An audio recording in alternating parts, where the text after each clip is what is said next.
talkingwithheroes.com. We're here at Calvert, Iraq with the 3rd Heavy Brigade Combat Team, 3rd ID, from Fort Bennings, Georgia.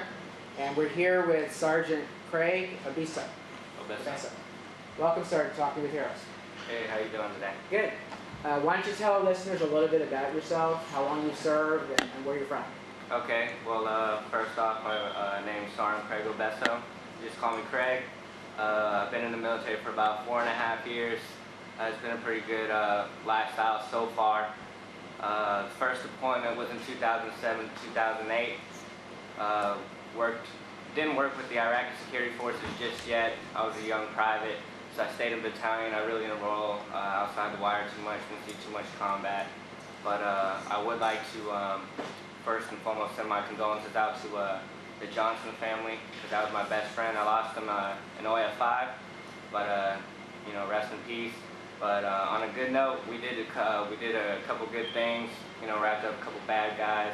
Yeah, all in all, it was a great, you know, it was a great deployment. 15 months. When we first got there, we spent about 3 months there, and then we realized we got extended, which was not what you want to hear after 3 months. But you know, we all sucked it up and drove on and finished it strong. And then recently, we redeployed to Georgia. And then again, I heard in 2009, that we were going to gear up again to deploy. And I was like, I don't know what I'm going to do. It's 2009 in Iraq. I don't know what else is there to do. You know what I'm saying? Yeah. So what we did is, you know, we geared up, went to Iraq. Actually went to an established FOB this time, because last in OF5, our FOB wasn't established. We had to build it from the ground up. So we got here and we saw this talk, and we were like, it was a sigh of relief. We're like, oh my goodness, this is like the best talk that we've worked in thus far. You know, it has tile, it's great. Best FOB that I've been to by far, best DFAC, all in all. So we got here in October, and you know, things were going great. We were starting missions and whatnot. And in December, I was notified that I was going to start doing the IMIT, which is the Intelligence Mobile Training Team. And I was like, I was kind of hesitant, because, you know, working with, you know, Iraqis, you're like, well, what can I offer them? You know, what can I offer them that they don't know, or, you know, I don't think I'm gonna, you know, have a good relationship with them. So I thought about it for a couple of days. My NCOIC, my boss, he told me to sleep on it, so I did. And I said, okay, sure, why not? Let's kick it off. So what he did was he showed me a piece of paper and he said, hey, this is what we're teaching. And it's just basically a lot of intelligence courses, you know.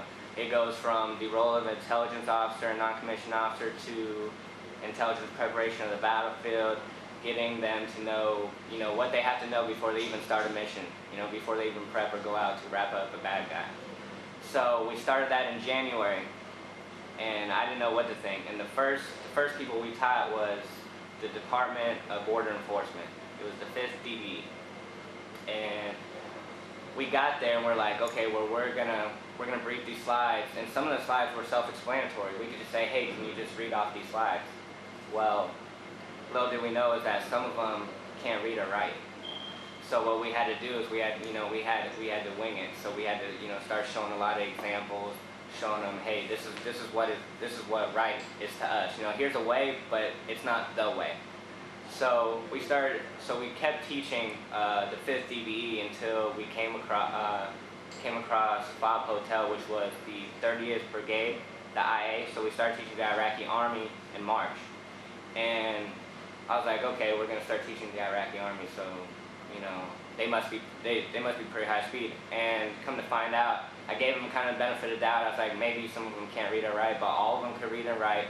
We taught all military intelligence soldiers, and the kicker was we couldn't stay at an American base. We stayed at an Iraqi FOB for 3 days, like eating their food, sleeping like next to them, sleeping in a classroom that was no bigger than, you know, twice the size of this room, you know, with majors, captains, you know, master sergeants, you know, rank did not matter. We were the SGT team.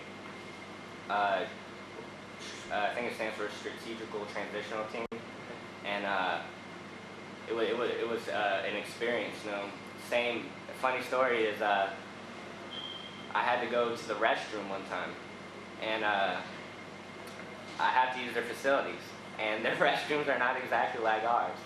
You know, so you have to squat, you have to do everything that they do, and you have to respect their customs courtesies. So that was an experience in itself. You know, so after we taught the Iraqi Army,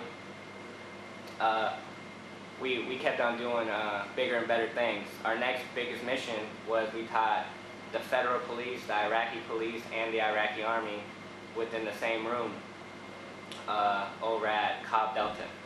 And then that was a trip because sometimes they're really competitive with each other, so they'll raise their hands before any of them else will get their hands up.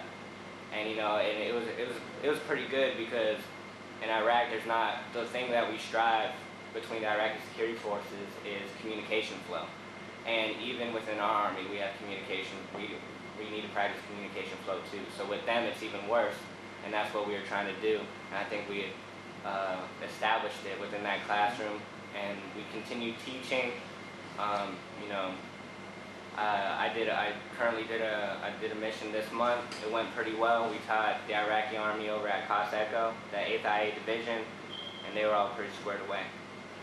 So have you made friends from Iraqis that maybe you'll continue staying in touch, or? Oh, I mean, I've met lifelong friends, really. The month before this, I went and taught at Cos Echo with the 8th IA Division, and I taught a group of the same people. So then when I came back, you know, they all knew me, and we were all really good friends. You know, actually, one of them took me and one of my peers out to eat in an Iraqi restaurant. Okay, we'll be right back, folks, with more here in Iraq.